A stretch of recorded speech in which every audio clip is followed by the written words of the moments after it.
September 26, 1983. A Soviet military bunker outside Moscow. Lieutenant Colonel Stanislav Petrov sits at his console, monitoring early warning systems for nuclear attacks from the United States. At 12:15 a.m., every alarm in the room starts screaming. The computer system shows 5 American intercontinental ballistic missiles inbound. Launch detected. Impact in minutes. Protocol is clear. Immediately notify Soviet leadership. They will launch a full-scale nuclear counterattack. Thousands of missiles. Mutual assured destruction. Stanislav Petrov has less than 5 minutes to decide. Launch the counterattack and start World War III, or trust his gut that something is wrong. He made a choice that night, a choice that saved an estimated 3 billion lives. And for 30 years, almost nobody knew his name. This is the story of the man who prevented nuclear war, and why history almost forgot him. To understand what happened that night, you need to understand how close the world was to annihilation in 1983. The Cold War was at its most dangerous point since the Cuban Missile Crisis. The Soviet Union had just shot down Korean Airlines Flight 007, killing 269 people, including a US congressman. Americans were furious. Tensions were at a breaking point. President Ronald Reagan had recently called the USSR an evil empire and was pushing an aggressive military build-up. The Soviets believed the Americans were preparing for a first strike.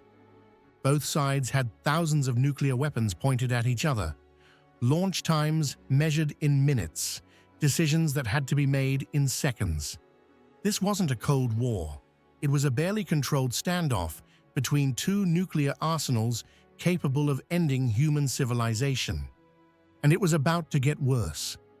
NATO had scheduled a military exercise called Able Archer 83 for November. The Soviets, paranoid and terrified, believed it might be cover for a real attack. Soviet leadership was convinced the Americans were going to strike first. American leadership was convinced the Soviets were planning something. Everyone was on edge. Everyone was ready to launch. In this environment, a single mistake, a single misread signal, a single false alarm could trigger the end of the world. And on September 26, 1983, that false alarm happened. Stanislav Petrov was 44 years old, a lieutenant colonel in the Soviet Air Defense Forces, an experienced officer with a background in computer systems and engineering. He wasn't supposed to be on duty that night. He was filling in for a colleague who was sick. The command center where he worked was called Serpukhov 15, a top-secret bunker south of Moscow, monitoring Soviet early warning satellites designed to detect American missile launches. These satellites, called OKO, meaning eye, were the Soviet Union's first line of defense. If the Americans launched, OKO would see it, and the command center would alert Soviet leadership within minutes. The system was new, sophisticated, and according to Soviet military leadership, foolproof. Petrov wasn't so sure. He'd worked on early warning systems. He knew how complex they were, how many things could go wrong. He'd seen glitches before, false readings, system errors. But protocol was protocol. If the system showed an American launch, he was required to immediately notify the Soviet High Command. They would then decide whether to launch a counterattack. The decision tree was simple: detection, notification, retaliation. Millions would die in minutes. And on that September night, sitting at his console during a routine shift, Stanislav Petrov became the one person standing between a computer error and nuclear war. 12:15 a.m. The siren goes off. The screens light up red. The word launch flashes across the monitors. One missile detected, launched from the United States, heading towards Soviet territory. Petrov's heart stops. This is it, the nightmare scenario. But something feels wrong. Why would the Americans launch just one missile? If they were going to strike first, they'd launch everything. Hundreds of missiles. Overwhelming force. One missile makes no sense. He's staring at the screen, trying to decide when the alarm goes off again. 2 missiles, then 3, then 4, then 5. 5 American ICBMs inbound. The system is certain. High confidence. No doubt. The room erupts in chaos. Officers are shouting. Phones are ringing. Everyone is looking at Petrov. He's the duty officer. The decision is his. Soviet protocol is clear. Notify High Command immediately. They need time to launch a counterattack before the American missiles hit. Every second he waits reduces the Soviet Union's ability to respond. But Petrov is thinking, 5 missiles still doesn't make sense. The United States has thousands of nuclear weapons. If they're launching a first strike, why only 5? It has to be a malfunction. It has to be. But what if it's not? What if this is a limited strike? A decapitation attempt targeting Soviet leadership? What if the Americans think they can win a nuclear war by striking first? The phone to Soviet High Command is right there. One call, and the process begins. Retaliation. Escalation. The end of everything. The officers around him are screaming at him to make the call. Petrov picks up the phone. He doesn't call Soviet leadership. Instead, he calls the ground radar stations. If American missiles were really inbound, ground radar would confirm it. The radar operators report back, nothing, no missiles, clear skies, but the satellite system is still screaming that 5 missiles are coming. Petrov has a choice. Trust the advanced, sophisticated, expensive satellite system that his superiors believe is infallible, or trust his gut. He makes his decision. He reports to Soviet High Command that the satellite system is malfunctioning, that there is no attack, that the alarm is false. It's a career-ending move if he's wrong. It's a court-martial if American missiles hit Soviet cities while he's sitting there claiming it's a false alarm. But if he's right, and he calls in a false attack, he might trigger a nuclear war that doesn't need to happen. For 15 agonizing minutes, Petrov sits there, watching the screens, waiting.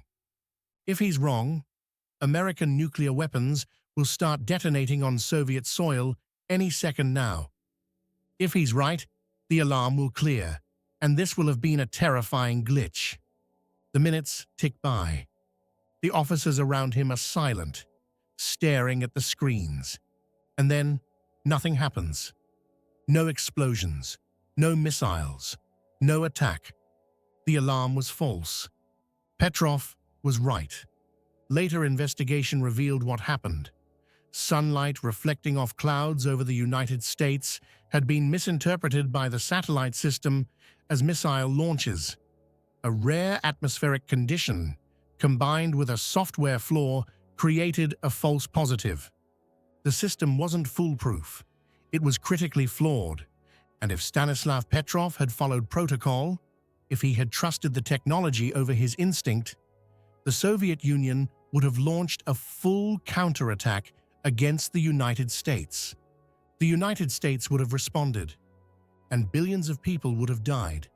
So what happened to Stanislav Petrov after he saved the world? Nothing. Absolutely nothing. The Soviet Union classified the incident immediately. It was an embarrassment. Their advanced early warning system had nearly started World War III. They couldn't let that become public.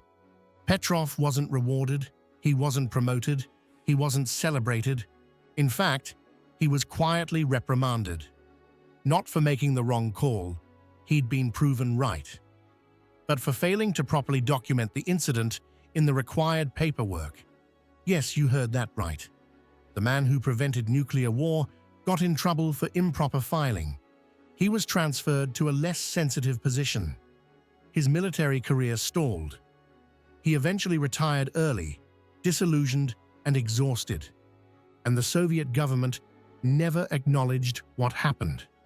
For years, Stanislav Petrov lived in a small apartment outside Moscow. He survived on a military pension that was barely enough to live on. He struggled to pay for basic necessities. The man who saved 3 billion lives couldn't afford proper medical care. Nobody knew his name. Nobody knew his story. He'd been ordered never to speak about it. And he didn't, for over a decade. It wasn't until 1998, after the fall of the Soviet Union, that the story finally leaked. A Russian general mentioned the incident in a memoir. A journalist tracked down Petrov and convinced him to talk. Slowly, the truth came out. Stanislav Petrov had single-handedly prevented nuclear war. He'd made the most important decision in human history, and for 15 years he'd lived in poverty and obscurity while the world went on, completely unaware of what he'd done.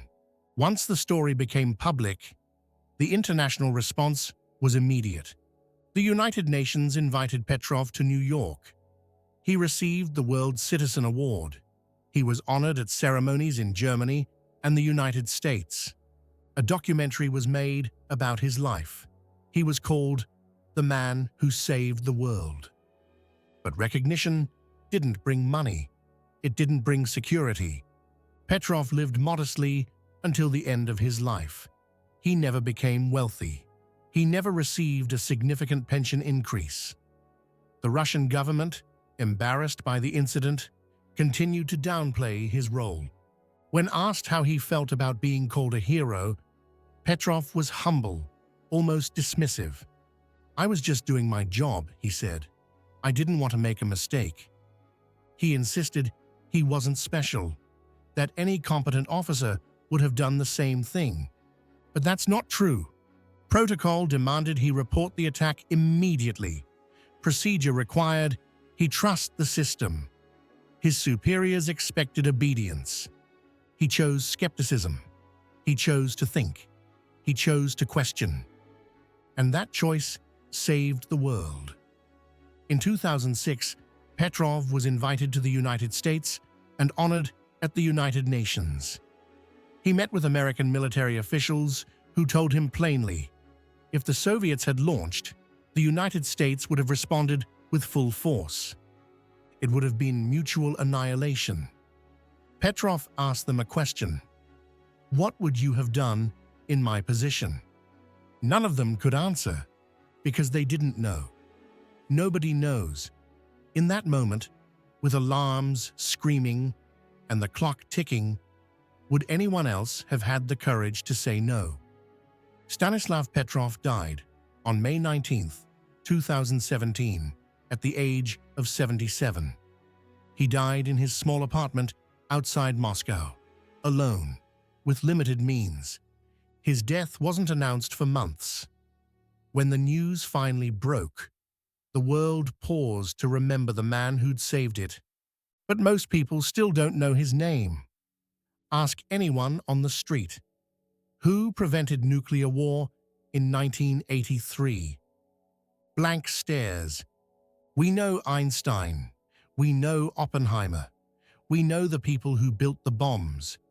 We don't know the man who stopped them from being used.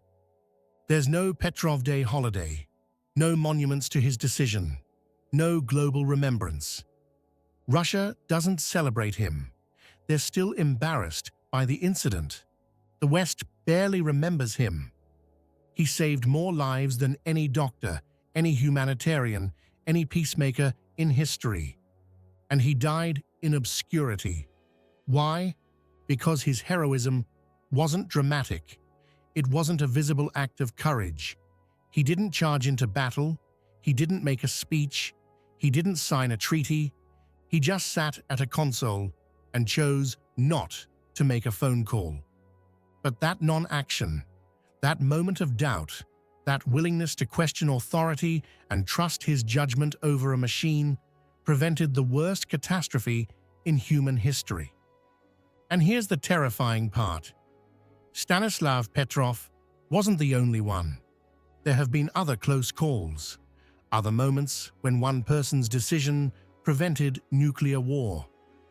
During the Cuban Missile Crisis in 1962, a Soviet submarine officer named Vasily Arkhipov refused to authorize launching a nuclear torpedo. His two fellow officers wanted to fire. He said no. If he'd said yes, nuclear war would have started. In 1979, a NORAD training tape was accidentally loaded into the U.S. early warning system. For 6 minutes, American officials believed the Soviets had launched 2,200 missiles. It was only identified as an error seconds before the U.S. was about to launch a counterattack. In 1995, Russian radar detected a rocket launched from Norway. It was actually a scientific research rocket, but Russian officials thought it was a nuclear missile. President Boris Yeltsin had the nuclear briefcase opened and was seconds away from ordering retaliation when radar confirmed it wasn't a threat. We came that close, multiple times. How many other incidents are still classified? How many other Stanislav Petrovs are out there, unknown and unrecognized? How many times has human extinction been prevented by a single person's refusal to follow protocol? We don't know. We'll probably never know. And that should terrify us, because the systems are still there, the weapons are still armed, the launch times are still measured in minutes.